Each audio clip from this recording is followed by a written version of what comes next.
This is Due by Friday, a weekly challenge podcast with Alex Cox and Merlin Mann. This week's challenge? Let's try that again about 5% slower.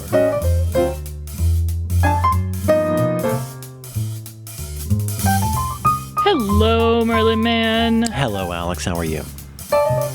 I thought it was good, but, we'll do, I suppose, a little behind the curtain. Am I in trouble based on the Zoom profile photo you have? Is this a sign? No. Okay. Why would you be in trouble? You have as your profile picture a frame from Manhunter that I don't remember, but it is, I think, a serial killer's symbol of some sort. And maybe this is your way of communicating something. You would have never, I have no basis for this. You've never done anything like this before. Right. Not that either of us is aware of. No, exactly. That's the problem. Do I or other people communicate with you through their avatar choices? I mean, let me put it differently. A lot of people are constantly contacting you. Do other people communicate with you through their avatar choices, their public avatar choices? Yes. Okay. But is that a form of trolling or is it bonding? Oh, no, trolling. No. Or as young people contact me, but we don't. Bonding. Is it like a kink or is just you gotta stay with one thing at a time. No, I didn't intend to, but if I were, what's the thing? So I think what Alex is talking about is my little image, which I change sometimes. You didn't remark at all when it was a submarine captain. Because I didn't know the bit. I just knew it was from the German Because you didn't know the film. bit. Oh, you did know that. But you never thought to remark on that as a way of telegraphing with my eyes, my blinks, because I can't stand up. Sassy as you please. How many candles you got? I don't know what. You've got to stick with one thing then.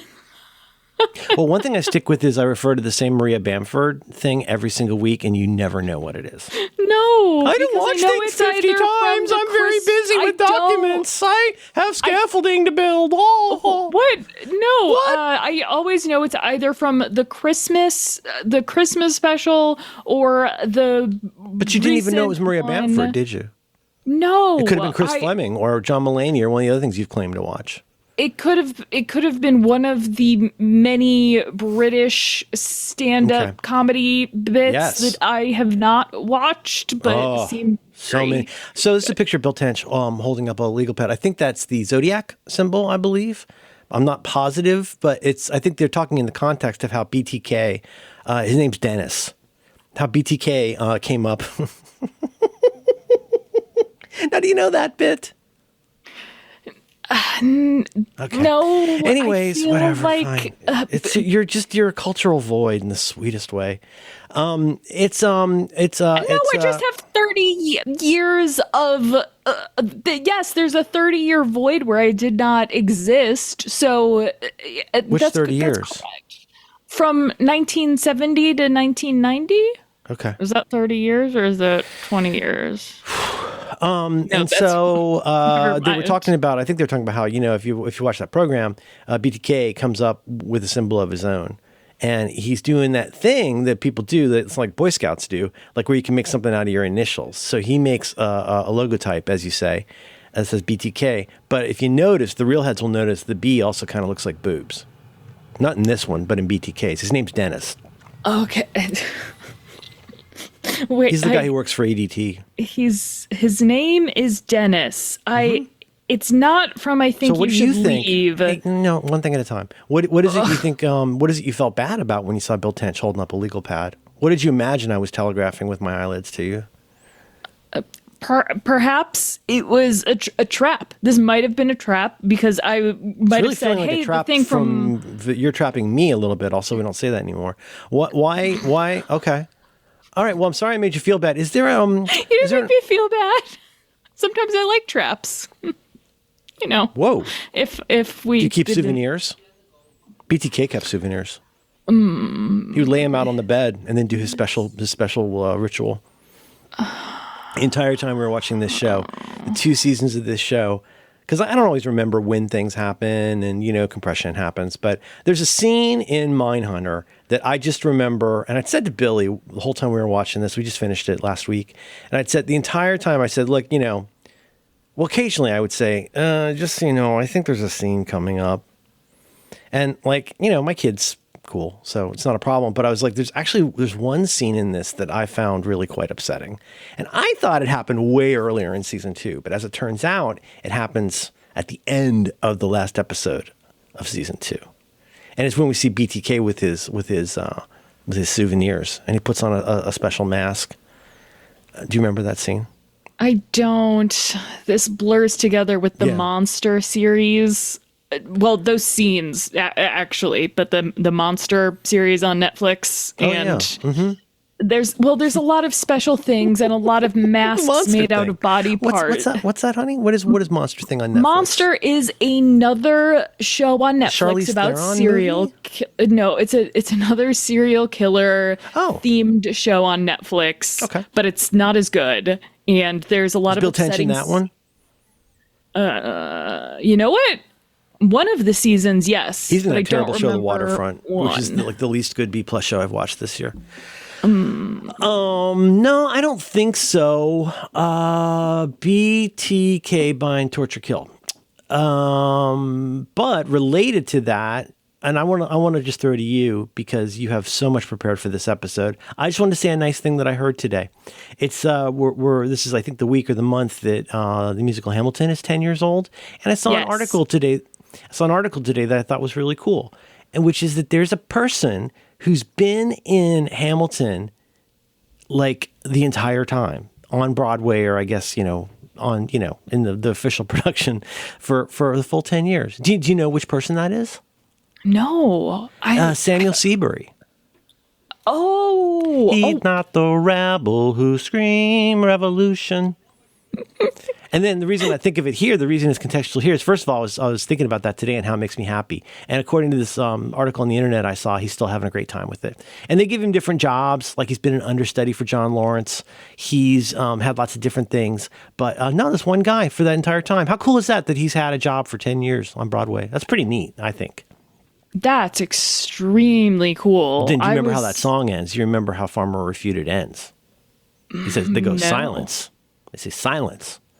A message from the king. Oh, and I'll perform it for you now. Please Silence. Please do. A message from the king. A message from the king. A message from the king. You say. I love him so much. I love Jonathan Groff. I think he's funny. He's just, you can't wipe off that gay. You can't wipe off that level of gay. So there's just all the time we're watching this.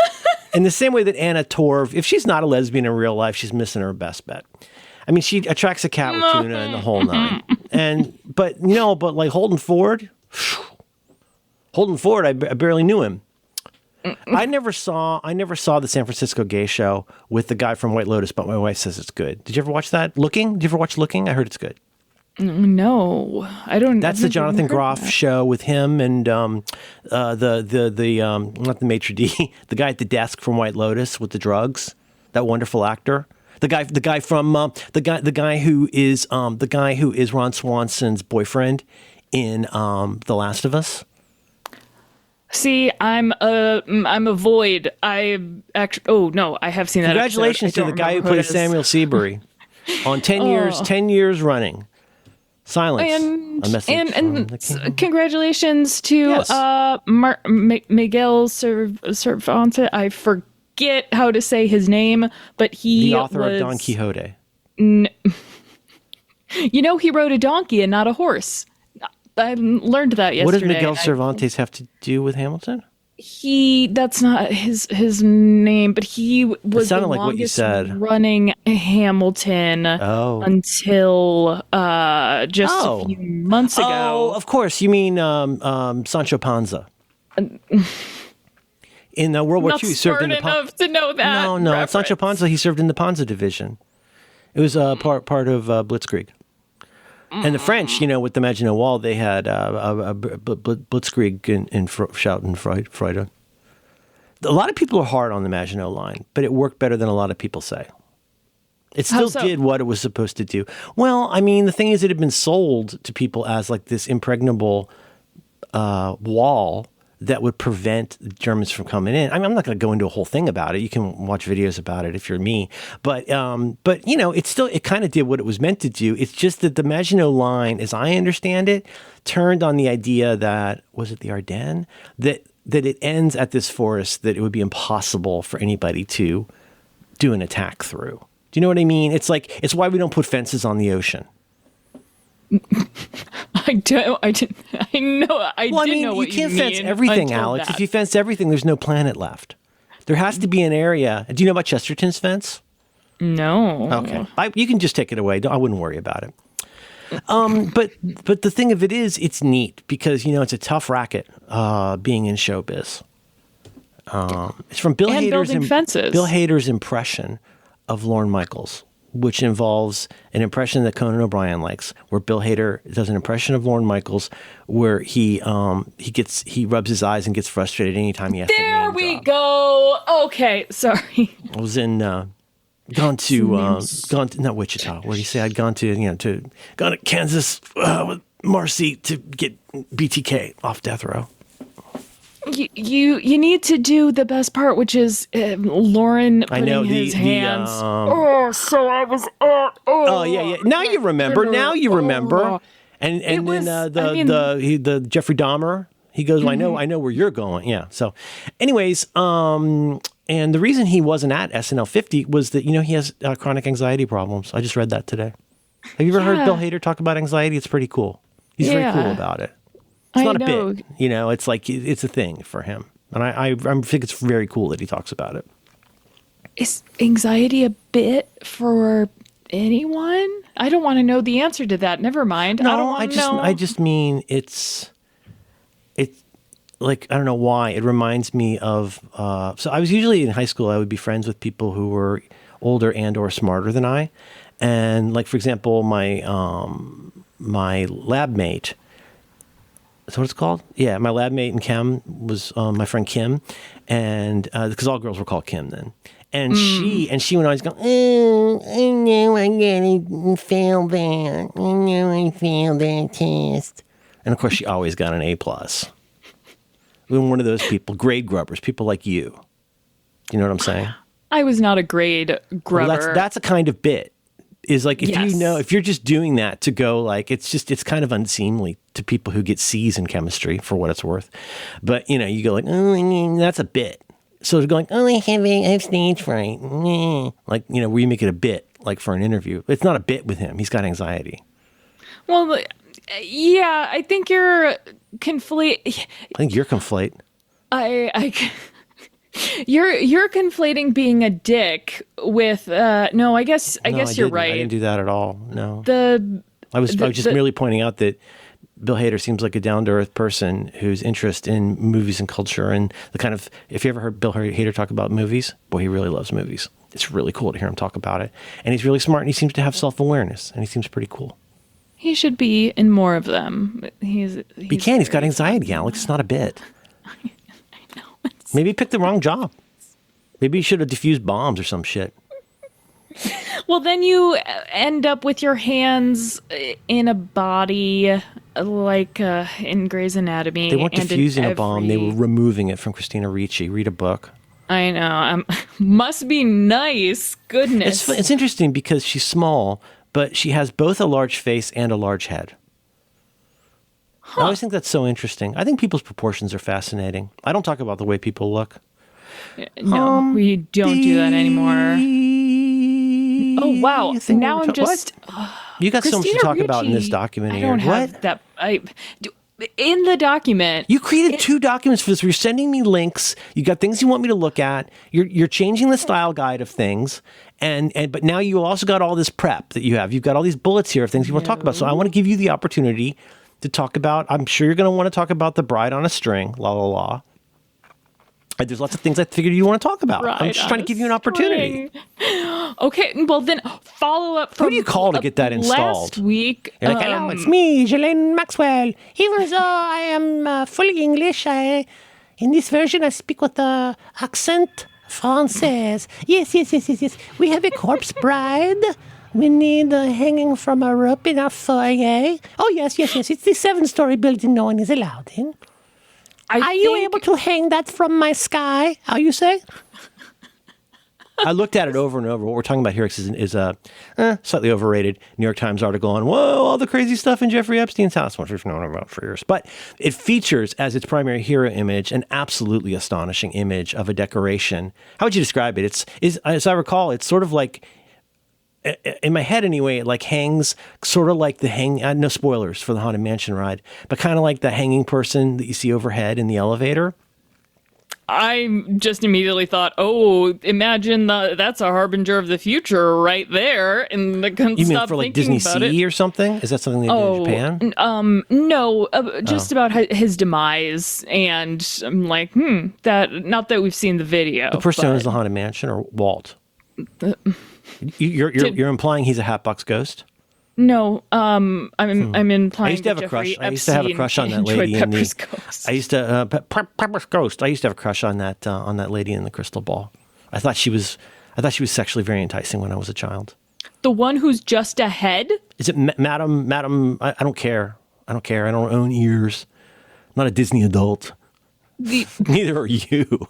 There is no such thing as a Disney adult. No. Cut it out. Yeah. You have peanuts on a page and you've written down some stuff. You've written down a challenge. You wrote it way too long, so I made it properly short. You've started doing this thing where you say potential titles, and I don't like that. I changed that. Now you've got 4 bits of stuff you want to talk about here. I'm guessing one of them is about pussy eating. No.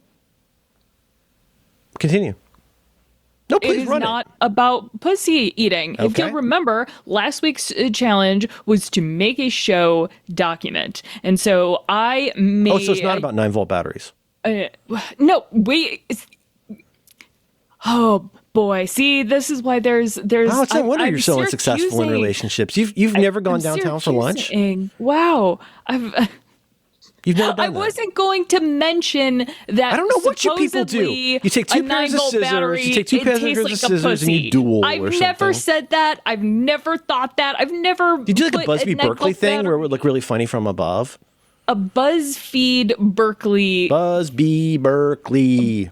A Buzzfeed. I can't want to hear any more about tables. Buzzfeed. Buzzfeed Berkley, tight. Oh, that's a terrible name. Buzzfeed Berkley. Buzzfeed Berkley.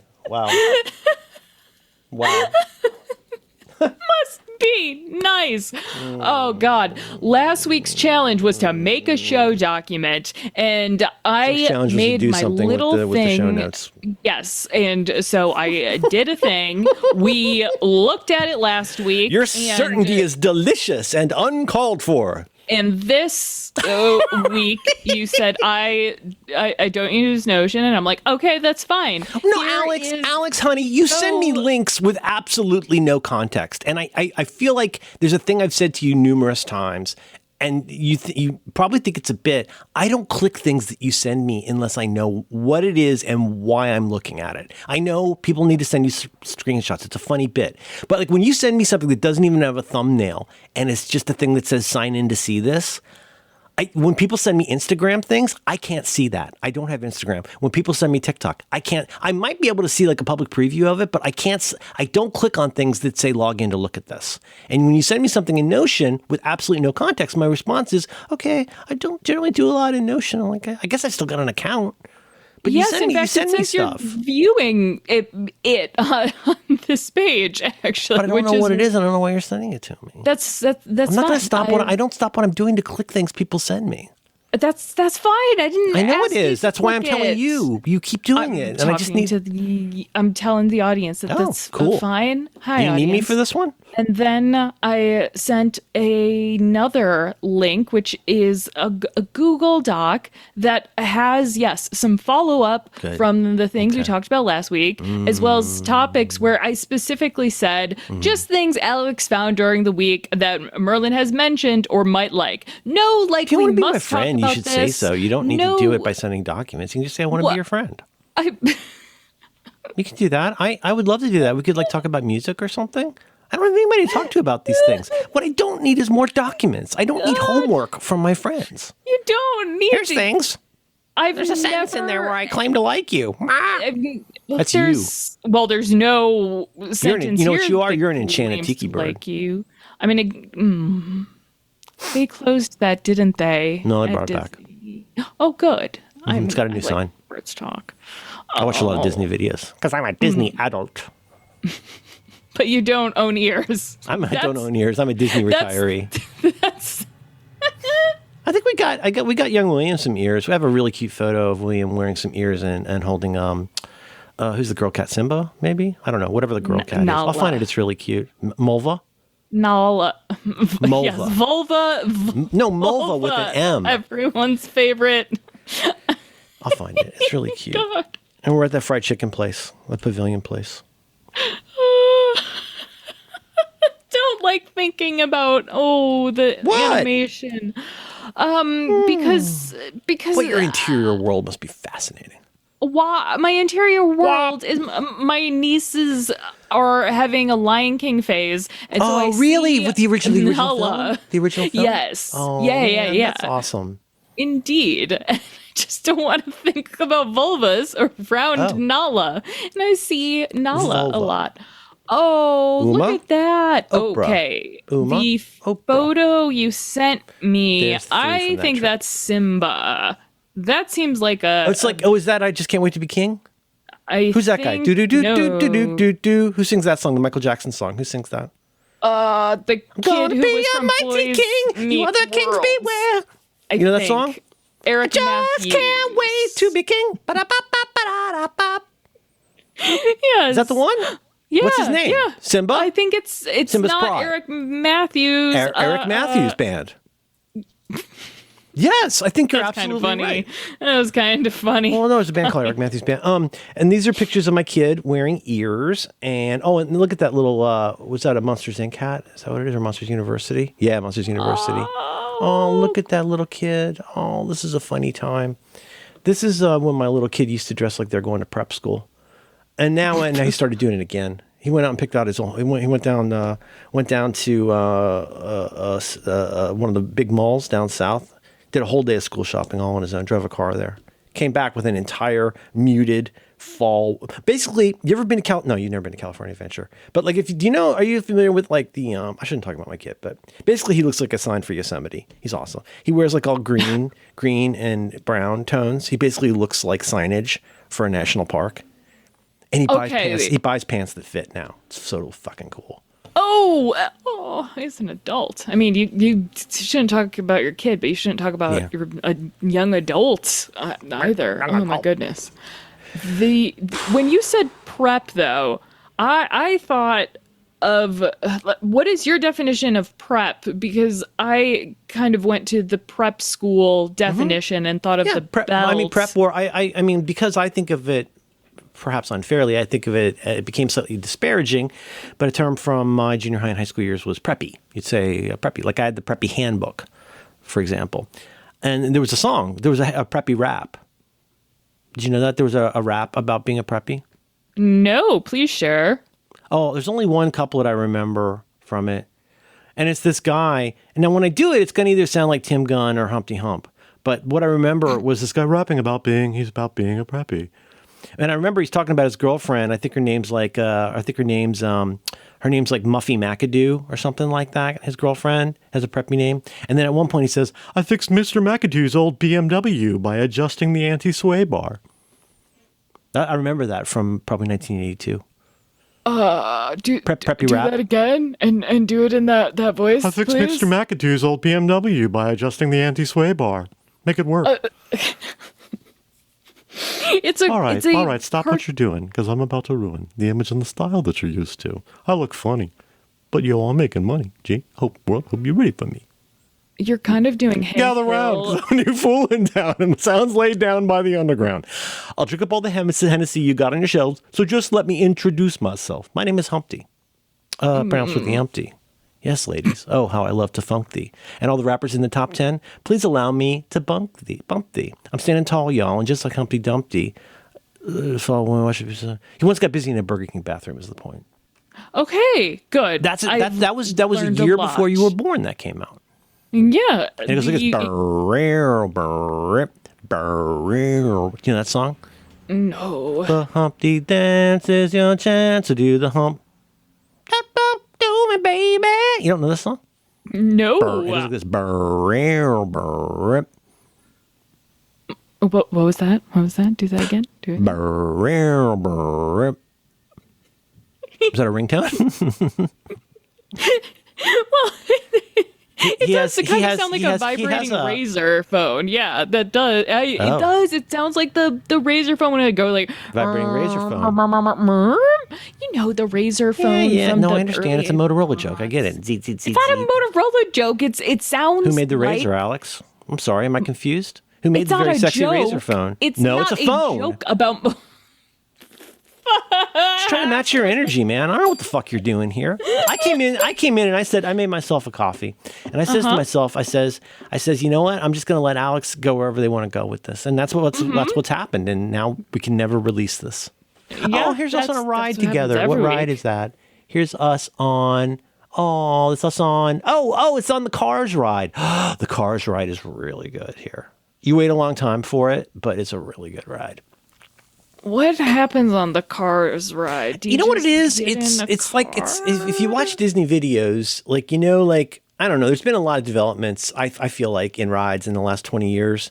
For a long time it was the OmniMover platform that they made originally for I think the World's Fair that then got used on the Wedway People Mover and then of course got used on Haunted Mansion.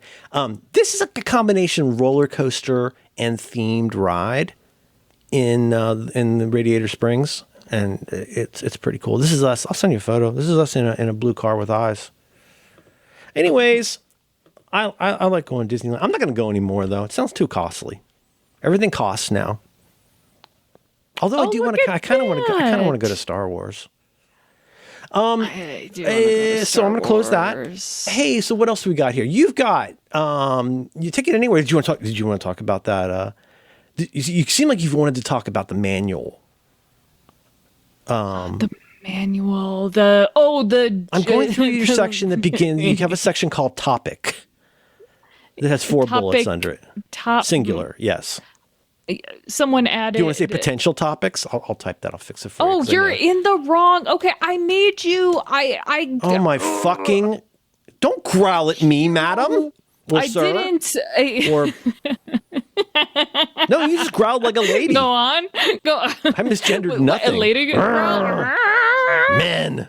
No, you sound like somebody in 9 to 5 or something. That's I hate the system.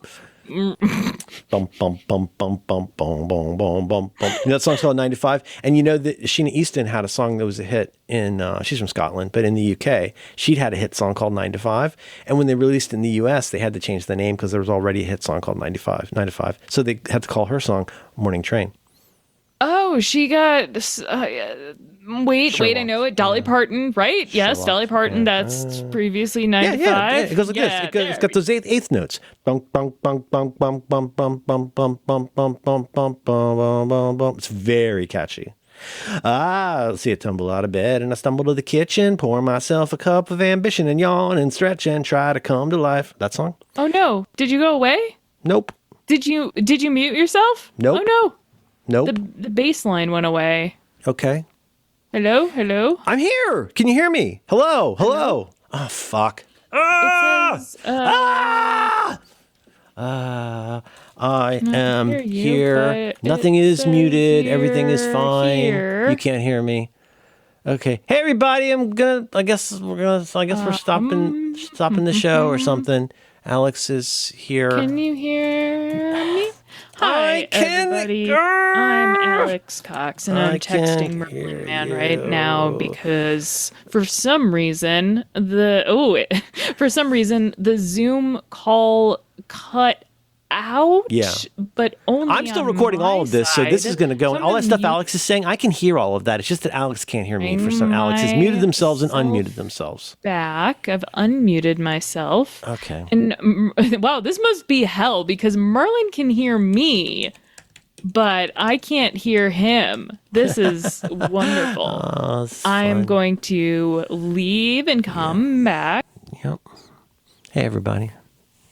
It's a lot of fun, but it is, in its own way, it really is a lot of work. And by that, I mean, being Alex's friend. I got a coffee here, but I'm out of seltzer. Hello, can you hear me? Can you hear me? Can you hear me, Alex? Hello? Hello? Hello? Can you hear me okay? Can you hear me still? Yes, I can hear you. Okay. All right. Okay, I'm going to restart my... Okay, everybody, I'm sorry. We'll fix this. I'll probably leave this in because... And then the Sheena Easton song, which and like I said, she's from Scotland. That was originally called 95. And then when they brought it here, it was renamed Morning Train, which sounds a little dirty. Yeah. You ever pull a morning train? And she says, my baby takes the morning train. He works from 9 till 5 and then... And then she dated 9 Prince. to 5, not 9 till 5. That changes a lot. I don't know, Alex. I'm not from Scotland. And then she dated Prince for a while, and she performed a song of his called Sugar Walls. Sugar Walls. Which I thought was a little out of keeping with her tidy image. Mm-hmm. Yeah, that's... You ever pull a train on a sugar wall? Oh, God. No. Right wait, if I say no, then it's like now. I'm a bad... Next item on your list. God.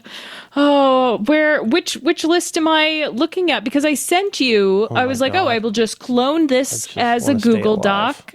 So I sent you... What are we doing? I sent you a Google Doc with... Oh my God, it's an audio podcast, Alex. What are we doing? I'm just saying I don't know. No, don't say. Do something. At. Do something that's funny. Don't say. But it's an audio podcast. No, by all means, please describe your two documents more. I'm not not describing. Just saying that I don't know which one we're looking at. Oh, now I see. Did you? Last week. You talked on reconcilable differences. That's about very how racist. You didn't. That was very racist. Did you hear the way you said that? Last week. You said reconcilable. That's the way my grandmother would talk in Chinese restaurants. We don't do that anymore. she would always say to the waiter, "Me likey fried lice." She'd say. So is it a racism, or did she think that it would help them understand her more? Because I see the way that when we talk to people, like when when you shout at deaf people. Or like when you shout at people, like when you talk louder to people. Yes. There's a guy in our neighborhood. I don't see him anymore, but used to see him a lot, and I would call him Explainy Guy. And he was a guy who would hang out in the coffee shop and talk to people, and it would sound like they were discussing business, and I will get these for you and get the requisitions. And it always sounded like he was talking to somebody who's not a native English speaker, and I think maybe, that was kind of his hang up.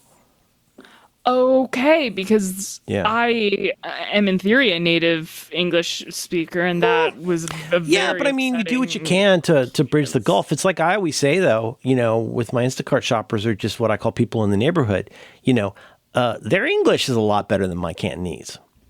And I think that's the way to look at it. Do you have any sort of Cantonese that you can say off the top of your head, please? Give me a break. You think I'm gonna attempt to speak Cantonese publicly? Why not? It's not. You did a have you rap Have you ever heard Cantonese, Alex? I have. Yes. I could do some Mandarin. Either one of them, when I do it, will sound extremely racist. Whereas when I do Espanol, I don't feel as bad. Okay. My pronunciación and my vocabulario in español is muy bueno. Everyone's always said so. C. See Dick run. See Jane sue for damages. C. Because there's a C. All right, that was funny. There's a C that has an accent and a C that doesn't have an accent. But if you speak it long enough, you'll lose your accent. You can leave in a minute and a half. Did you ever watch Duck Soup? Oh, hey, everybody. Yeah. What's next, Alex? And if you talk about the document, I'm going to hang up the phone. Don't talk about the document. Say something that represents when you content. Say the list, are you not talking about the document? What is the list? Is the Epstein Alex, list? what would you like this program to be? I would like it to be whatever you find most enjoyable. Okay. And how about we do a podcast then, and we talk about things instead of lists?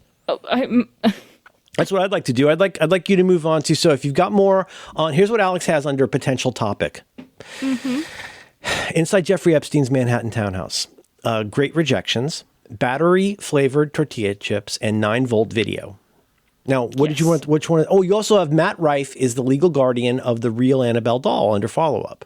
So any of those would be good, and then we can talk about the challenge that we did this week. Would that be helpful? Does that give you any guidance? Yeah, I would. I mean, you said it. Matt Rife is the legal guardian of Annabelle now. He does not own Annabelle. No. He Sure, you know who Matt Rife is? He's a comedian, and if you don't know who Matt Rife is, that's okay. You just Is he a prop comic? He. I mean, it's a yes or no question. Like, no, it's not. I disagree. Because there is a single prop that is like. I got up and bathed this morning so I could come here and do this. I really just have some feelings about Matt Rife, and now he's the keeper. Oh man, I would love to talk about this person who I have no idea who it is. So by all means, spill the tea. He's just a stand-up comic, stand-up comedian, if you will. And now he is the legal guardian of Annabelle, the haunted doll that we discussed. Under whose jurisdiction do you become like a guardian ad litem for a doll? What's the process for that? It's unclear because he bought the estate. So the thing is that the doll has achieved personhood. Yes. Okay. But it's recognized by some kind of a government as being a living thing that can be adopted? No. Is this like Matt Gates' son? And it's... What's his name, Nestor? We briefly discussed in the after show last week, not briefly, just talked about the Warners or the Conjuring couple. The Warners! We are the ones who warn! Yes, and the previous... The Warners. I mean, they made 6 movies about Annabelle. What is it? I don't care, Alex. Burners. Yeah, the Burners and the Warners, all the dolls, Burners, the doll people. Talking about that movie with Vera Farmiga or whatever her name is, and the guy from Watchmen who I like. Those movies, right? I think so. Did you know that her sister is on The Gilded Age? No. Plays one of my favorite characters, Gladys, the one whose face I'm always talking about. That's Vera Farmiga's sister. I don't know who any of those people are, and that's maybe she's okay. a Werner or a Burner or a Dahlier. That's a Dahlier. Okay. That's a legal term for someone who takes care of a doll. Boo. Right. No. Some Dahlier. No. En français? No. You play flute. Matt Rife. Challenge done with Matt Rife. We're done with the battery. Okay, I'm sorry. There's a comedian you like who does stand-up comedy. No. And I don't like him. No, don't like him. Bad comedian. Okay, so it's just to say that there's a comedian that you don't like who has a doll. Who now is the guardian of a doll.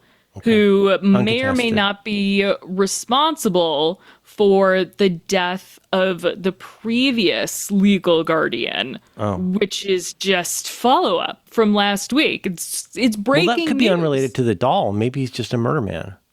Possibly. I mean, more like Matt Rifle. To say it's no. You know what? You've given me there's no seeds, all shells here. There's all wrapping, no presents. This is the worst Christmas ever. I don't know what the fuck you're doing. But the bride hanging down, that was very upsetting to me. And I did look at it a lot. It's kind of an amazing piece. It's just that didn't it look a little bit like, and again, now we're back to talking about this New York Times article, but didn't it, I mean, I zoomed in a little bit and didn't it look kind of like a burned corpse or something? Yes. It looked like a body that had been buried 10 years ago that somebody dug up, a little mummified, wearing a pristine bride's dress and climbing down a rope from Jeffrey Epstein's 7th floor, if you know what I mean. Or, just hanging there, if you will. Well, she's climbing down a rope, obviously. She's an escaping bride. I mean, or someone hanging from a bedsheet. But laid bare by her bachelors or descending a staircase. There are many brides in art. That's 3 that I can think of now. You got Duchamp. You've got... Now that I'm looking at this again, it's kind of disappointing. You're right. This is an underwhelming... It's an underwhelming article. The New York Times. It's fine. It's fine. And if you're new to if you haven't obsessed over it like I have, it's a lot of interesting new stuff. And you can go like, oh, it's a picture with Bill Clinton and stuff like that. But... of a very gay picture with Bill Clinton. I had not seen the picture. I just saw one where they were sitting and looking at the camera. What did you see?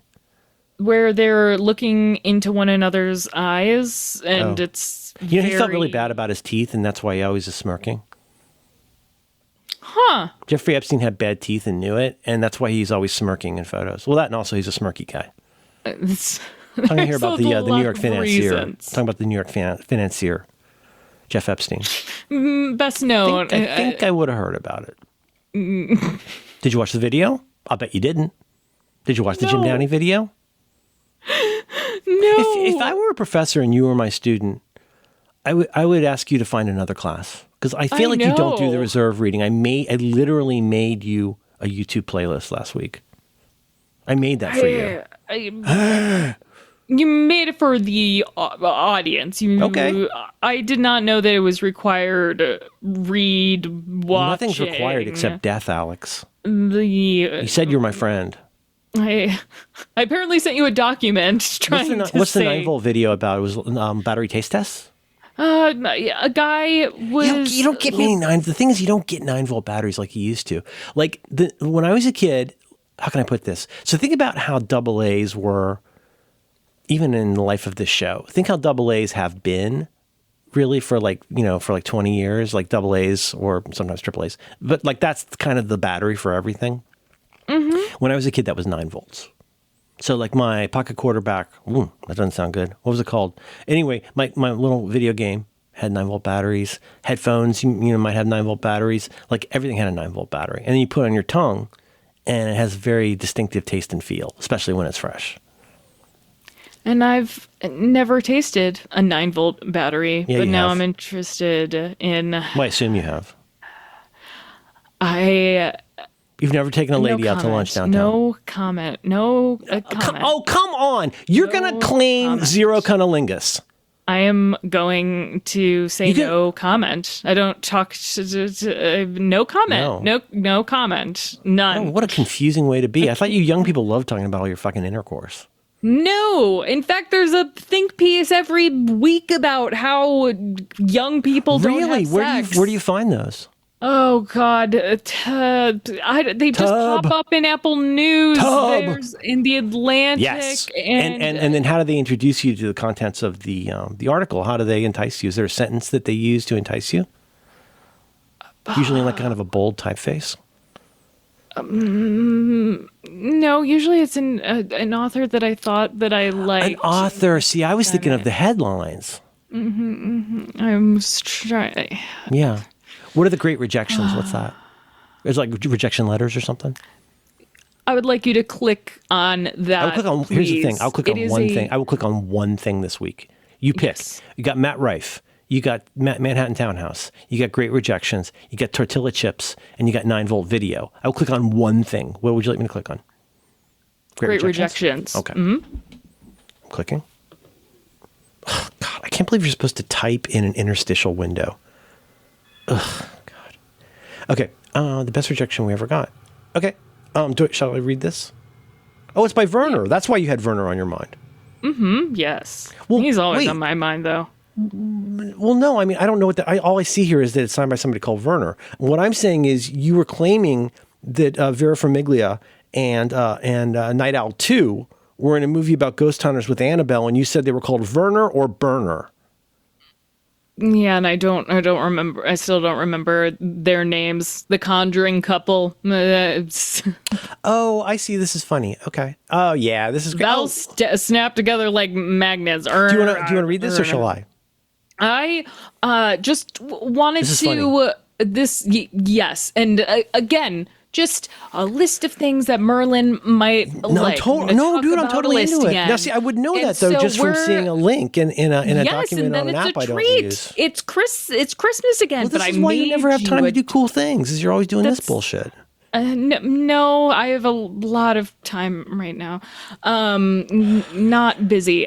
So Radio Lab, which is a radio/podcast, a radio show/podcast that I love, has been doing a series about sharks and why they're misunderstood, all the typical cool. Radio Lab sciencey stuff. Yeah. And one of the reporters, Pat Walters, is obsessed with the song Baby Shark. Do Baby Shark do. Right? That song. Yes. And it's one of those songs that my kid was not a huge fan of it, but my kid's really close friend, you've seen pictures of Nora. She's the one in the Batman outfit. She would sing Baby Shark a lot when she was little. And it's funny because it's fun to sing because it's silly, but it's also funny because it's annoying. I think isn't that part of the fun, is that it's annoying? I mean, I don't really have Mommy Shark do Mommy Shark do. You go through all the sharks. Have you ever had a kid sing Baby Shark at you? It never ends. It goes on and on and on. I know. It's like it's raining tacos. It's one of those songs that just goes on and on and on.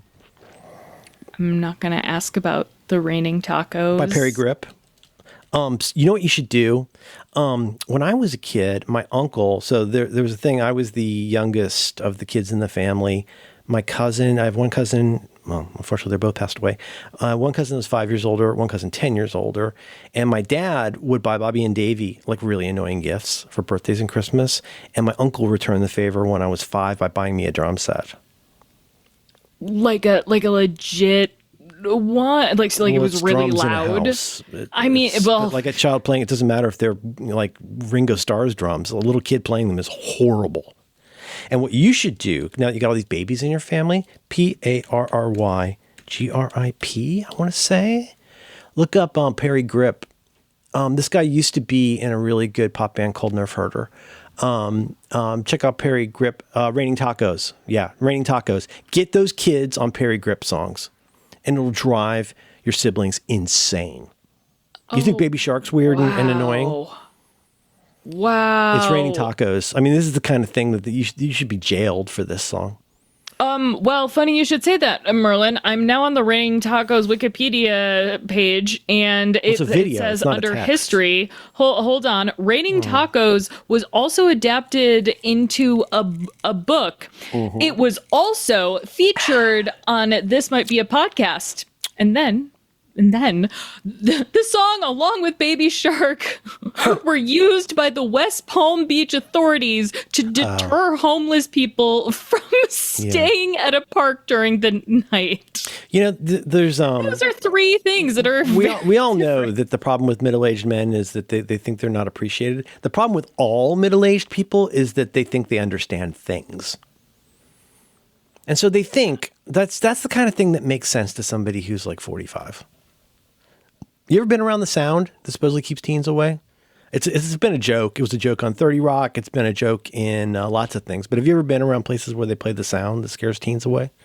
No, I didn't. There was a thing happening especially in urban spaces. I feel like this might have been in Atlanta, but there's, as you know, your hearing loses a lot of its high range as you age.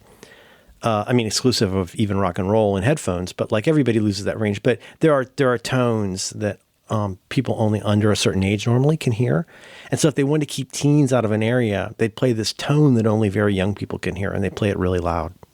And of course, I couldn't hear it. I can't hear shit. I really want to try listening to this, and not now, but you've really done the hearing test undersold on your phone? this. Yes. I always feel like I'm doing it wrong, but I think it's helped. Can we watch a video together and then do the challenge? Real quick, you undersold literally this device is a commercial device. It is called the Mosquito, and I thought it was something like you play over some speakers. No, this is a patented device. That's one way to do it. Yeah, or you could just play a sound from your iPod over and over.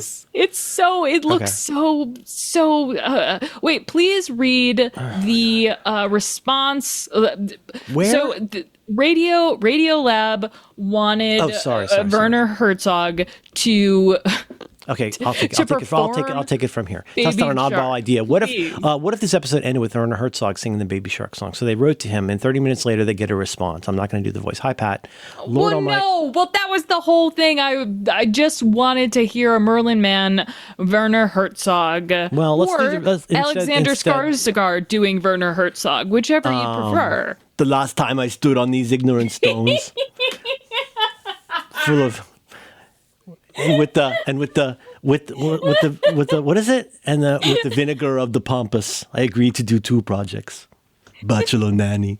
Instead, I will take the time to cut in the real thing here. Here's a 40-second video I've sent you, and when you're ready, please tell me, and we'll hit play together. Okay. 3, 2, 1, play. The enormity of their flat brain. The enormity of their stupidity is just overwhelming. This is Werner Herzog on chickens. You have to do yourself a favor when you're out in the countryside and you see chicken. Try to look a chicken in the eye with great intensity. And the intensity of stupidity that is looking back at you is just amazing. By the way, it's very easy to hypnotize a chicken. What? They're very prone to hypnosis. In 1 or 2 films I've actually shown that. What a freak! And one time he hypnotized the entire cast of a movie. It's true. In 1 or 2 I love the way he is. I mean, it's obviously partly at least a bit because he's aware of his thing, but also like you can tell he thinks about things. I admire that. I don't know if he thought about that. You think he just did that like strictly off the dome? I think he's probably thought about how fucking dumb chickens are. They're not super bright. I disagree. I guess compared to other things. Okay. Challenge this week is to I want to get this right. Challenge this week stems out of a thought technology that I've been playing around with and something I kind of accidentally came up with. And I want to find exactly what I said. I think I'm going to call this challenge, try it again about 5% slower. Mm-hmm. And shall I mean, do you want to talk or should I say something? What? No, go ahead. Oh, no, I just don't know. I don't want to, Here's what I realized. What does that mean? You don't want to...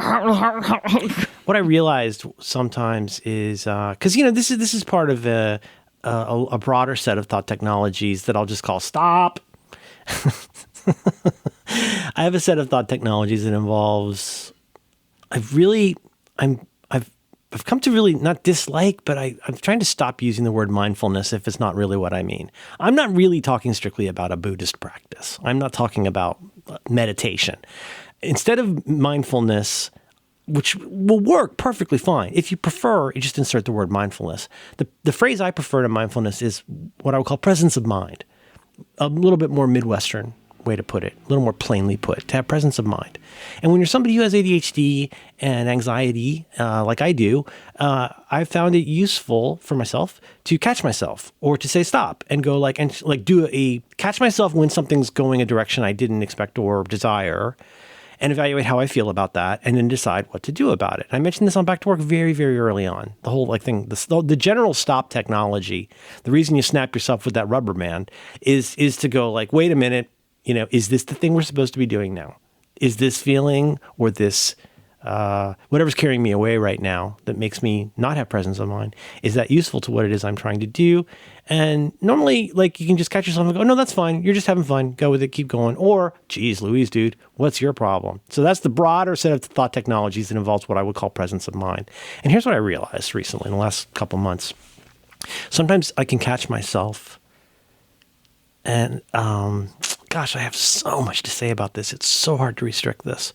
I sometimes realize that if I catch it, my brain is almost like a flashing police light, where there's just things swimming around in my head so much, and I'm not really thinking about them, but I'm kind of thinking about them, and just ideas are swirling around, or I'm feeling overwhelmed. And I've just realized the point of this challenge is to do a form of this stop thought technology, which is to say to yourself, okay, hang on, why don't we try that again, but about 5% slower? And here's the idea. I'll give you a very specific example. This is the way that I use this the most. This is so mundane. Maybe some of you like me are a fucking idiot, and you do stuff like you put something down and you don't know where you put it. Or maybe like me, you're a fucking idiot and you don't remember why you came into a room. Or a completely different sort of thing. Maybe you're like me and you're a fucking idiot and you just realize I'm wandering around and I'm not sure what it is that I'm doing right now. Or maybe like me, you're a fucking idiot and you're like, I'm not doing any of the stuff I'm supposed to be doing. Instead, my brain is just going like monkey mind, right? And then I do a soft version of that stop or pause. And I say to myself, okay, take a beat. And why don't we do what we were nominally, like theoretically, let's retry what we were just doing, but let's do it about 5% slower. And we'll get to why this works, I think, later, maybe. But I'll tell you what if I'm trying to find something, I mislaid something in the house. Like, it could be that like I'm doing something with 3D printing and I'm moving between like 3 different things that I'm doing. I'm like over here, I'm taking things off the bed. Over here, I'm sanding things, like whatever. And I kind of lose track of where I am a little bit. And I say to myself, let's try that again about 5% slower. You would not believe how often I can quickly find something I've mislaid if I say to myself, let's try that again about 5% slower. Searching. And when I say searching, you know what that doesn't mean? That doesn't mean fucking sprinting around the house going, wow, where's my stuff? That's me, not you. But if I stop and I just go, let's try that again about 5% slower, I found that to be a very effective exercise in helping me. I mean, obviously there's a trick to this that's kind of obvious, I guess, that we'll get to. But that was the challenge. And here's the thing. There's all kinds of ways you can do this in different ways. It could be 5% more or less of anything. The way I describe this to you in a text, I think, is, in fact, I know, what I said to you is, and I'd like you all to listen to this closely because I think it's kind of smart. Instead of telling your body an answer, try asking your body a question. I'm going to say that again. Instead of telling your body an answer, try asking your body a question.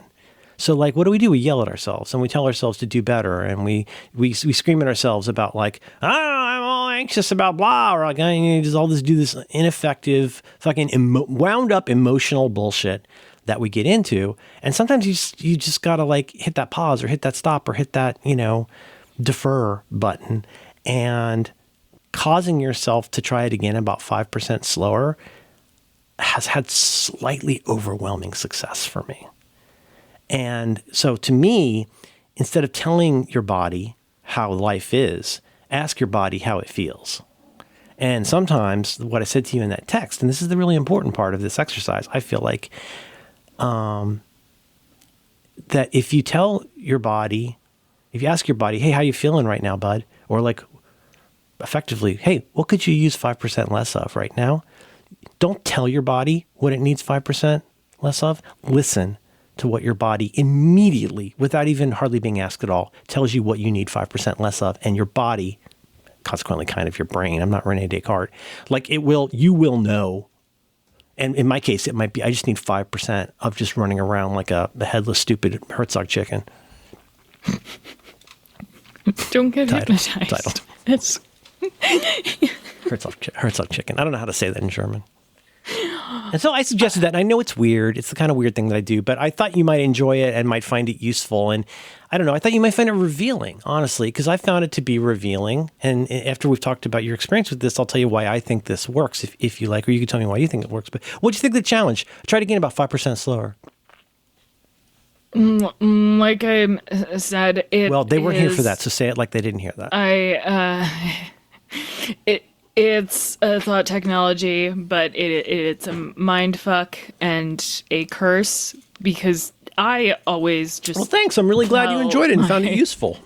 I always Why just is it a curse, tell Alex? myself. I always tell myself, calm down. But you already mentioned the important part, which is asking yourself, let's try this again. Well, I mean, you don't have to be. You don't have to be a woman in America. It helps. You don't have to be a woman in America to be really tired of people telling you to calm down. I think it's very funny when you say that, and it's one of my favorite quotes of yours. Calm down. But it's also that, like, do you think your body and your mind feel any better being yelled at to calm down? Like, if it works, use it, but also just be careful that you're not becoming yet another voice that hates you.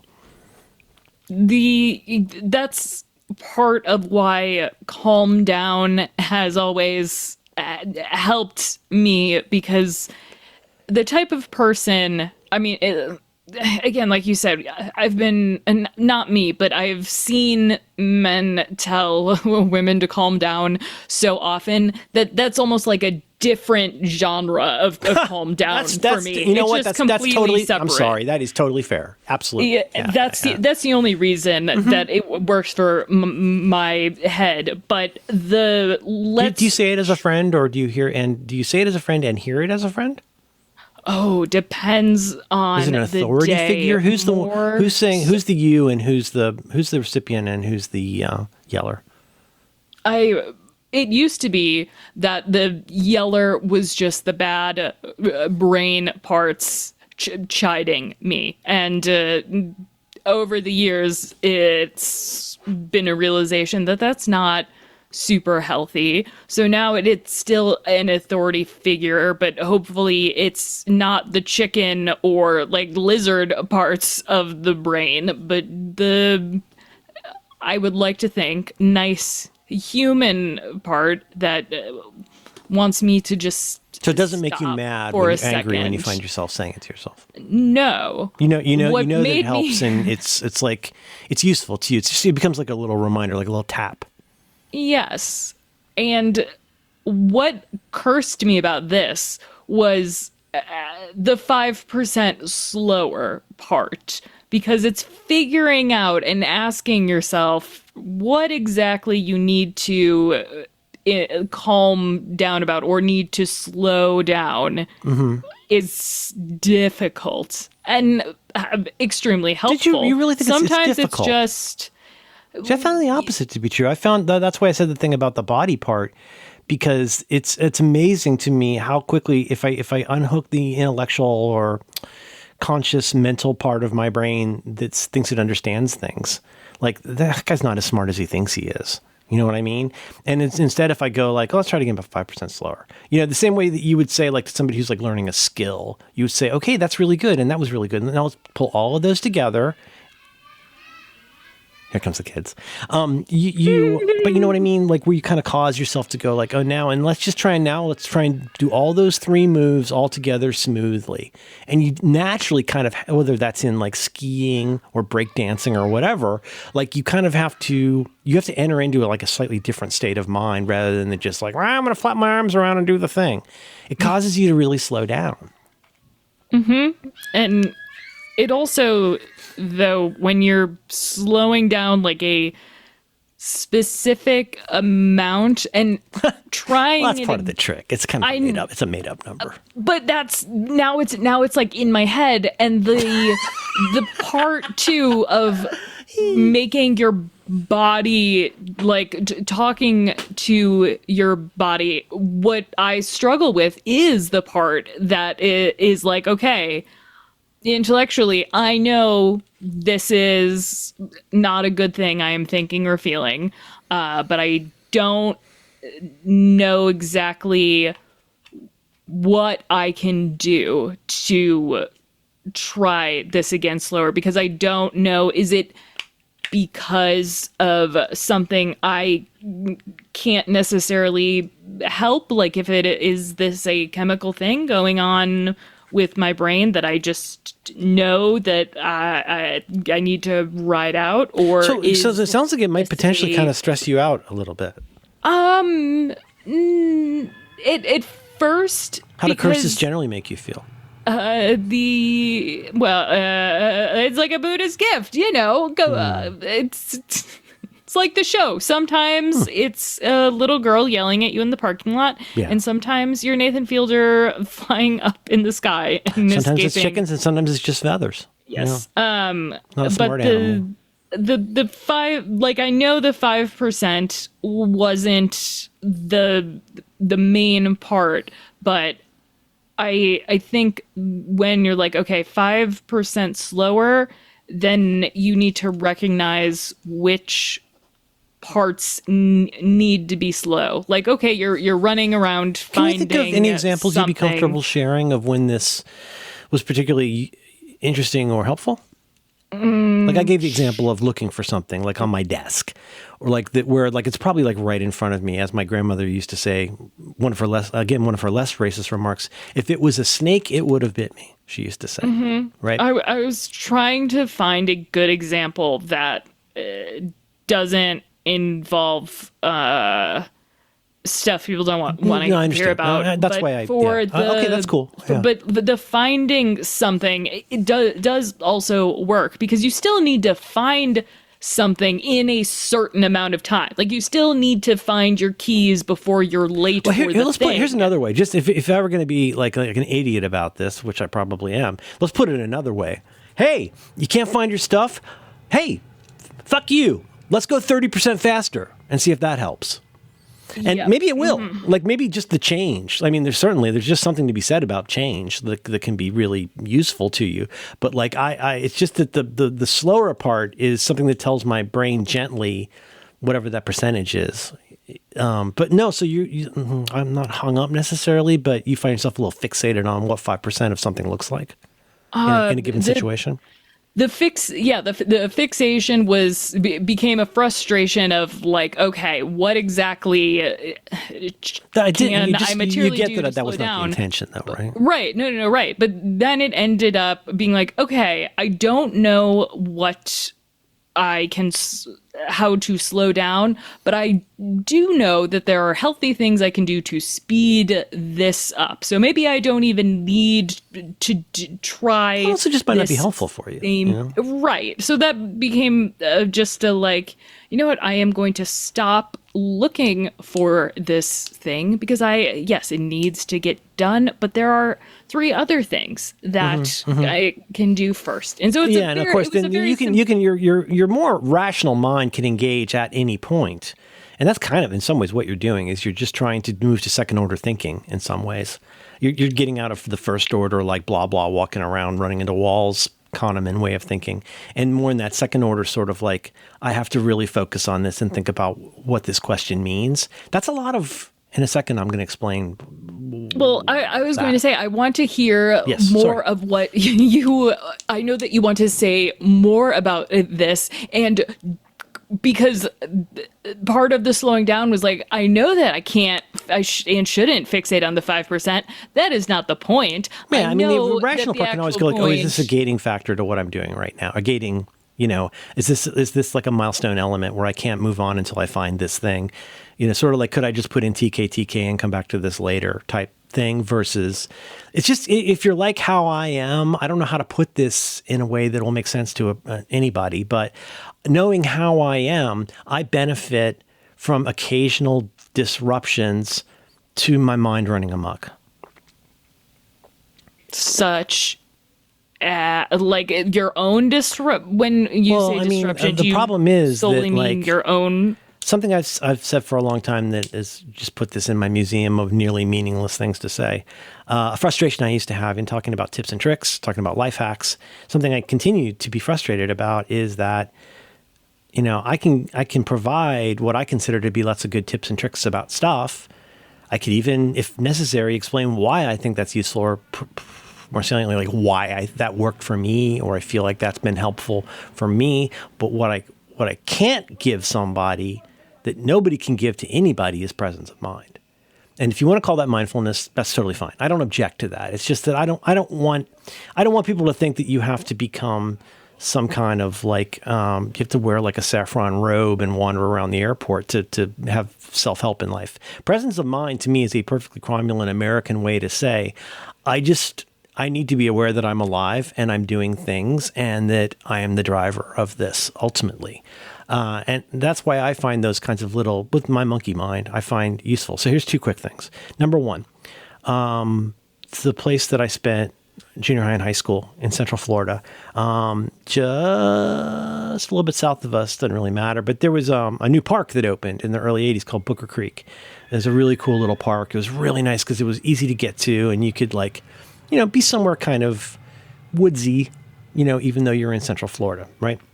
And one of the things I thought was so interesting about Booker Creek Park was when you enter the park, they have those, rough-hewn signs, kind of like a national park, like those wooden signs. So, like, their stop sign is like a wooden stop sign, and their speed limit signs are like wooden speed limit signs. And you know what the speed limit in the park is? At the highest speed that you're supposed to travel in the park, it says on the big wooden sign very brightly as you're driving through the park, it says speed limit 9 miles per hour. Oh, that's good. And I know we're all really smart, and we know this, but let me just explain the joke. Why is that useful? If you posted 10 miles per hour, people would be less likely to notice it. People would be less likely to notice it, let alone follow it. But if you see 9 miles per hour, your brain is much more likely to notice it and consequently is more capable of following the rule. It's kind of broken through the din of rectangular signs that begin with speed limit and end with a whole number.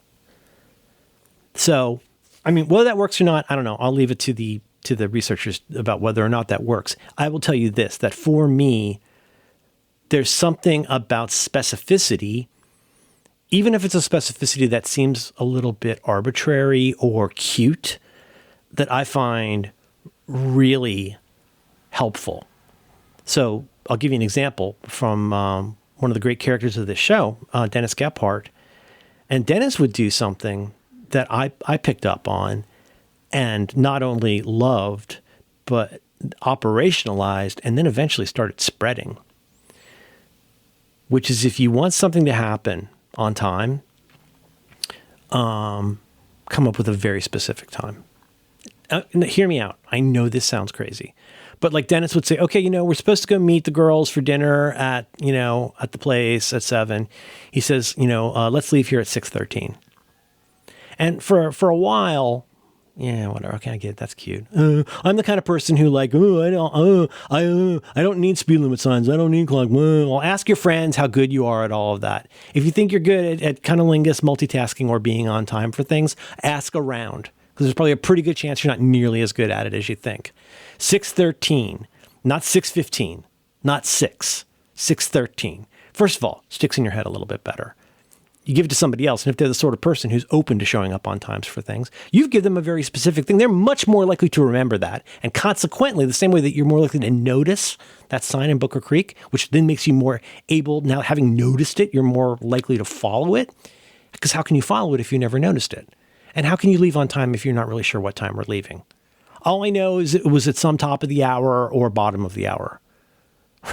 So why'd I say 5%? I don't know. It's just what came into my head, but it's not critical. It's not critical to the success of this. You could just say, let's slow down. If that works for you, that's great. I find that less sticky than something specific. So for me, the 5% part is getting into some Dennis Gephardt levels of specificity to like wire around the part of my brain that thinks it's smart. And nobody ever thinks this is true, but that's your biggest problem, listener, is you think you're fucking smart. And so you've created an entire world in which you've got this surfeit, this constellation of confirmation biases that are constantly proving to you that you've made good decisions in the past. Which, that and $11 will buy you a coffee. Fucking calm down and give yourself some specificity and act like a fucking person. And until you're good at it, then go back to saying 6 o'clock or 6:15. Anyway, that's why I say specificity. Second point. This is very subtle and very stupid and very obvious. When we think about things like meditation, which is so difficult to talk about because you're talking about this interior world that really kind of defies, unless you literally have like circus music playing in your head, it's probably pretty hard to explain your internal world to other people. I struggle with it, right? But I mentioned a bit ago, like sometimes I think it's helpful sometimes to visualize these things. When I think about my brain being like a police light or a blender with things spinning around, sometimes that blender spins at different speeds. Sometimes there's different contents in the blender. But what I'm trying to say is that sometimes I'm not even aware that my head's spinning with ideas or that I'm feeling my shoulders moving up because I'm getting more anxious about what? I don't know. I catch myself. The fucking blender is spinning. It's no wonder my shoulders are going up to my ears. It's no wonder I'm stressing out. It's no wonder I'm having anxiety. Let me dumb all of this all the way down. Point number 1, specificity helps. Here's point number 2. Just for the sake of this model, act like you have 2 minds. Act like you have a mind that runs perhaps of its own accord, but runs like an almost not autonomic, but like you've got how you think about things. And that's that dumb, terrible, careless, childlike mind where you think anxious thoughts or where you do silly things or where you get distracted or you don't realize until 2 p.m. that you've been emotional about something really negative all day. All those kinds of things where that child dumb part of your brain just runs around. But then there's the other part of your brain that decides or notices sometimes that something needs to be done about something. I guess what I'm trying to say is it's not totally dissimilar from meditation, but in this presence of mind, there's whatever's happening over here with your blender brain, and then there's this part of you over here that could potentially have a role in noticing and interceding or advising in that context. So some of my favorite advice I've ever heard about meditation, again, very allied to this. Imagine that you're standing, this is, I think Steve Hagen might have said this, but if you want to understand a mental model for meditation, well, here's my 2 favorites. Number 1, imagine that you're standing on a bridge, looking down at a river. And you can see the river. You can think of a body of water where you enjoy standing on a bridge and looking down, like in a park, like whatever works for you. But you see the water rushing by, maybe you see some fish. You see the little rocks, and you think about how the rocks are different colors, and you wonder, gosh, how's that plant able to live underwater and still thrive? And you see all that water going by. Your goal when you're meditating is to be able to look at the water without jumping in. That's really it. So there's the river, and there's you in that model, right? Put a pin in that. Other one I heard, I think from probably a headspace meditation. Imagine that you're standing maybe you're like in LA or something. You're maybe up on a hill looking down at freeways going by. And you're watching the freeways and you're thinking, oh man, it's really crazy that it's really busy in this one direction and it's even busier in that direction and there's gridlock over there. And look how many cars are white nowadays. God, there used to be more green cars when I was a kid. Isn't that weird? There's all these white, and you see all those cars. Here's another way to look at meditation, 2B. Be able to look at a freeway full of cars without opening the door and getting into any of them. So number 1, we're going to learn to stand on a bridge and watch the water going by without jumping into it. Number 2, we're going to be able to watch cars driving by without getting into any of them. Okay? Now, you can decide for yourself whether those are useful. And I find them useful, and I'm going to tell you why. Because there is a model of my mind that I find useful, which is sometimes there's the running around part and there's the observing part.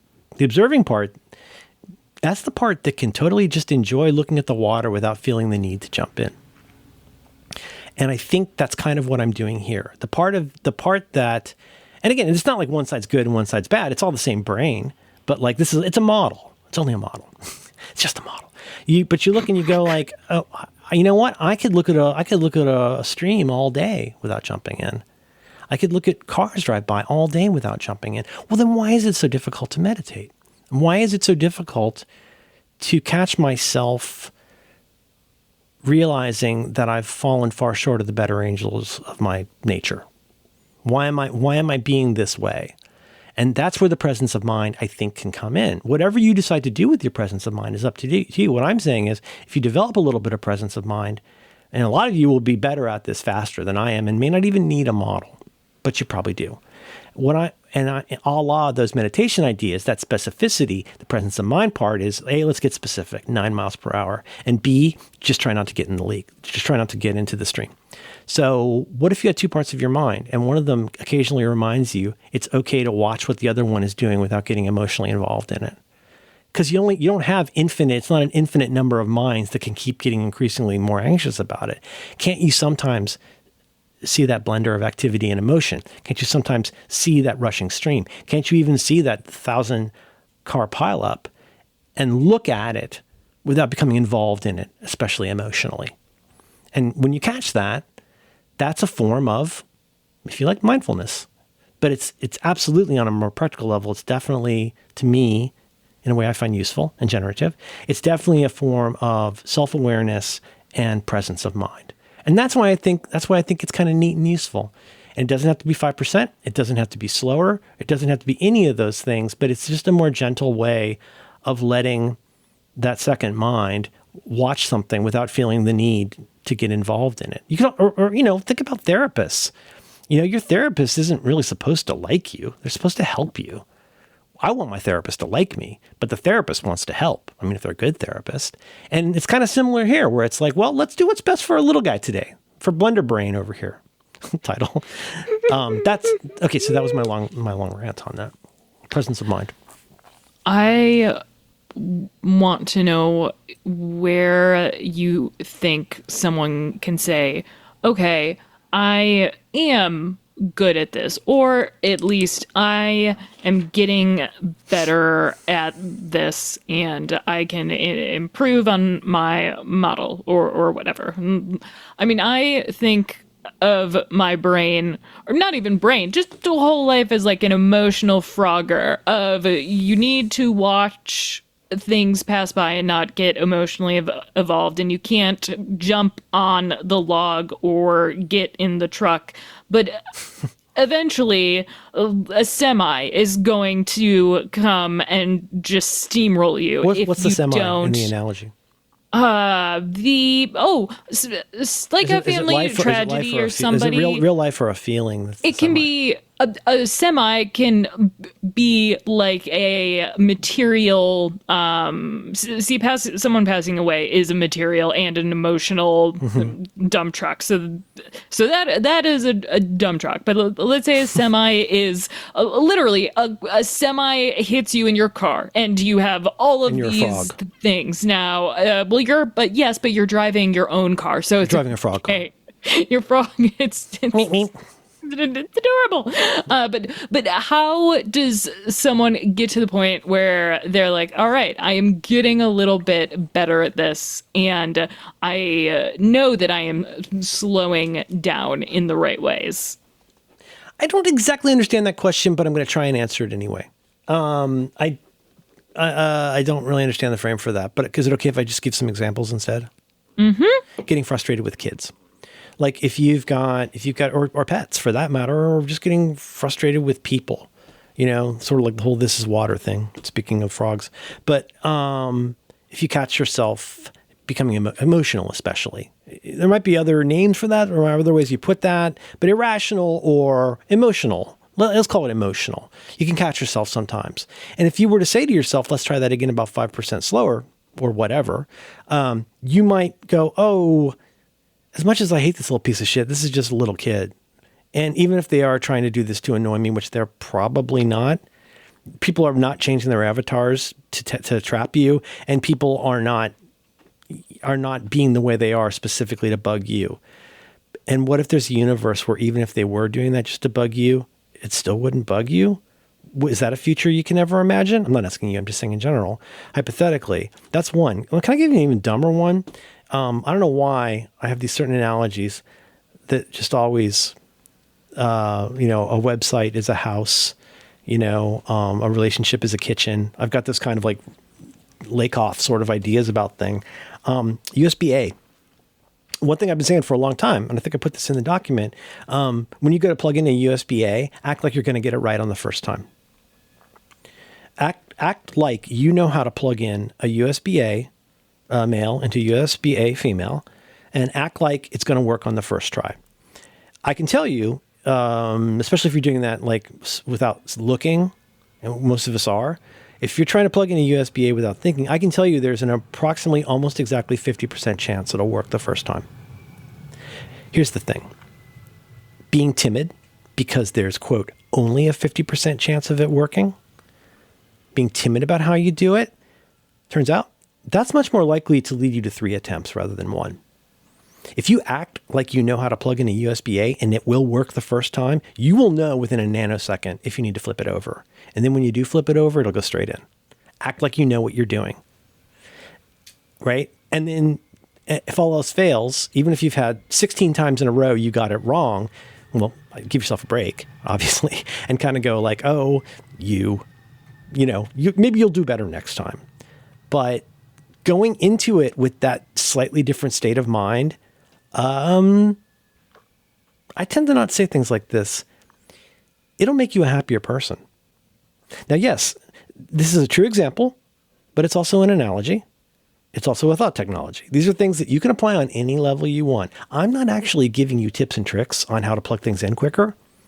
Believe it or not, that's not actually what this tip and trick is about. Oh, that was the other thing I was going to come back to, is that the frustrating part to me is that the tips and tricks are all bullshit, unless you understand the philosophical underpinning for why you've been shitty at it your whole life. There's no tip or trick that will help you until you understand why you got bad at getting to where you are now. Tips and tricks will not get you out of that. You get your mind right, as Strother Martin would say. And so, like, I know that sounds nuts, but what if you're in a hurry, right? What if that's a thumb drive that has the Henderson report on it, which was due yesterday, and everything's late, and you're not even sure if it's in the right format, and oh my God, I don't even know if this is the right USB drive. Fuck! Fucking right? Not you, but like you've probably heard of people who are like, this has got to go in some way. Did they change it? Is it, do I do it on a diagonal now? Why can't I get the USB? What the fuck is wrong with me? Hey, let's try that again about 5% slower. Floop. It goes right in. And if it doesn't, you flip it over and you're done. Why did I say sometimes it won't be 2 tries, it'll be 3? It might be 5 or 7 or 8 or 12 because you're just doing it wrong and you're mad at yourself and you know the Henderson report is late. And so you're going, hey, let's try that again about 5% slower. And you're going to feel your shoulders go down. If you're me, now be ready because here's the line. Oh, you, or hey, you'll get it next time. We incline ourselves to being easier on ourselves. I don't know why I don't do this for a living. I'm so fucking good at this. But you go a little bit easier on yourself and you say, even though I know this is the problem with 50%, is because the partner of 50% is also 50%. It's not technically asexuality or, autoerotic. But the thing is, that's half full and half empty. There's no more half full and half empty than 50% chance. Now, I got a tip. Can I give you a tip? Here's a tip. I've got some of those really cool cables that go from a USB-A. There's Belkin. I know you guys love your tips. Belkin makes a really good connector that I like. And it goes from on one end, it's a USB-A male. And then at the other end, it's got a USB mini, whatever the little trapezoid one is. But then the trapezoid can accommodate an adapter that's already attached on a little piece of rubber that you can go from USB-A, and then you can put that either the USB-C onto the mini or a Lightning onto the mini. But we've got the same problem at this point, which is, when's the last time you got USB mini right on the first try? Like, oh my God, it sucks. You know what I do? All those cables, I will plug in, for example, the USB-C. You know what I'm talking about, right? It's an adapter. You put the USB-C onto that little mini, and you know what I do? I take a Sharpie, a metallic Sharpie, and I make a very small line that crosses both of those pieces of the device. So that the little black nubby that has the USB mini and the little nubby that has the USB-C regular USB-C on it, there's now a system that shows me where the lines should line up. I do it often enough that I don't want to dick around with it. That's a great tip Because now you can look and see, oh, I'll get this right every single time. That's the tip. The tip is, if it's something you need to get right like that, I mean, and really there's so few things that are that. For example, one problem with USB-A, it's mounted into the device in different directions on every drive. I don't know if there's a correct, proper, like industry standard, but in my experience, it is inconsistent which way the USB-A goes. So you can't fix that problem. But in the case of this little dongus that I attach, I'll send you a photo if you want. You can see right here, like I've marked it so that it's really clear that when I see the little copper line, if I see the copper line on this part, not on that part, well, turn it over, dummy. I've fixed it. That's your tip. That's your trick. It will not save you from how fucking frustrated you're going to be when you go to plug the USB-A into something and it doesn't go in on the first try and now you're mad at yourself. So I just gave you a great tip or trick, but then I also brought you the harsh reality of how you can't beat your brain if your brain sucks.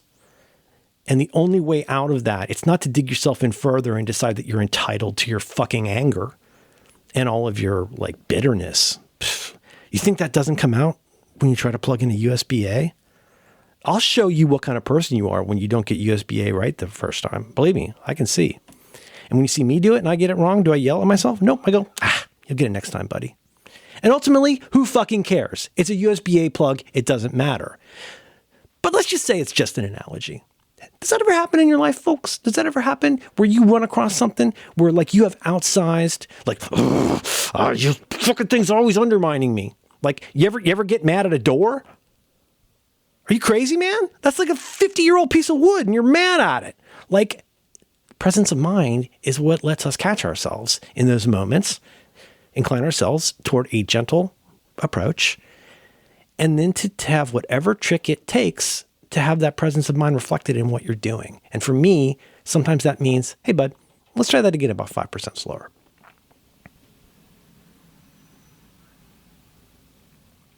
No, you say something. Out. No, let's sting out there. Oh, it's not really funny. I don't care. You have been talking about so often that what do you think? Want people does that help or change, or like give me some thoughts on that? Like, does that have any impact on how you think about this thing you've called a curse? Not that I'm mad, but I'm just like, does any of that, like, you used to like when I said things like this? Do you find this useful? I love when you say things like this. Well, how does it have an impact on how you think, Alex? And how you see, how you decide, how you do, how you aser? Well, a lot of the stuff you say about anger and especially the USB-A stuff, that I do know is something I am good at because I have other things to be angry about and upset about. And you wish. Oh, yeah. So, like, yeah, I'm sure you're really good at making sure you're only angry about the right thing at the right time. No, that's how anger works. I'm saying that have been able to recognize when something, well, I don't have a lot of experience with things that are just the tip. But it's, I think what you have done is, at least for me, a lot of, not just in the past, but through our actual friendship, and what you still do is just recognizing how you need to go into something like you aren't going to jump into the freeway and going the way I used to think of it as like bracing for a blow. But like, there's times in life where you're bracing for a blow. Maybe you're in the middle of a fight, or maybe there's somebody in your life who gets physical with you. But like, that is a post-trauma feeling that stays with us. I will do anything I can to never feel that feeling again, right? And that can become so overwhelming. And once you start realizing how much that hose is attached to the giant hose of angry, bitter resentment that most people fail to realize they're walking around with, woof. Mm-hmm. And I know that I will always, not always, but actually, yeah. Most people will always have irrational anger or just irrational frustration or anxiety, but it's being able to at least recognize that and be, even if you can't go slower, there's an opportunity to go slower in the future. And I think just recognizing it's so helpful to be nice to yourself, though. You know, yes, it's difficult, but it helps do so the much. best you can every day, and dwelling on that, dwelling on the times that I've been, I don't know, angry about the USBA not going in, that does not help, nor is it rational at all. There are, I mean, Sure, for people that I like. nubbin. What? Sorry. I just like the nubbin, and I like the word nubbin. Oh, it's a great word. It's a great I word. had to mute myself. I love the word nubbin. No. It's a really good word. But like, it's, again, welcome to Theater of the Obvious title. Ooh, that's pretty good. Welcome to Theater of the Obvious. But when you cast, please don't answer this question, but I just like you and listeners to think about it, because I think about it. If you were to think about the moments you're particularly proud of in the last 20 years, how many of them are moments where you were irrationally angry? And you might say, again, Theater of the Obvious, right? Have a seat, get some popcorn. But like, have you really thought about that, guys? Like, that you're the moments where we rarely feel more confident. We rarely feel more sureness. We rarely feel more entitlement. We rarely feel more like somebody's fucking got it coming than when we, as Dennis Gephardt used to say, when we let our witch out. And when you get mad and you yell at the person, or sometimes you yell at yourself, how many times in the last 20 years, how many are in your top 5 are moments where you acted like a real piece of shit because you thought you had every right to act like a piece of shit? And if you could go back and have presence of mind, or the things that you, not to make you feel bad or like have, intrusive thoughts, but, aren't there times where you would go back and be like, if I could have done that about 5% slower, I bet I would have handled that better. That's a bell. I've stunned you. Are we dinging out? We should really ding out. No, that was it. It's Chickens are very stupid. Good. Ah! Why'd you say that? I don't think so. No, because they're not. They're really smart. You're so full of anger. They're so smart. Like a lot of I'm ex-women, you're very frustrated angry. with Werner Herzog because chicken and pigs are really smart. Pigs are smarter, but It's your belief that chickens are smart. Yes. Okay. I think they are. After show, we're going to need to talk about that, because how many chickens have you met? Have you ever met a chicken? Yes. Oh. I met I met a bunch this weekend. They're smart, and they are frustrating. I can't wait to hear how you discovered that they're smart. Are you talking because you can like play tic-tac-toe with them at a carnival? They're being electrocuted when that's happening. Oh God, no. I didn't know that. I never thought it looked like a fun game. But if you go somewhere and you see a chicken and you play tic-tac-toe with the chicken for a quarter, and you know, hey, what's that little wire attached to its leg? Maybe that's so it won't run away. Well, that's because there's a little microcomputer, well, whatever preceded computers, that's telling the chicken whether to do an X or a no and where. Mm-hmm. Yeah, they're not like the cloppy mechanical turducken. I got nothing. Love you guys. Bye.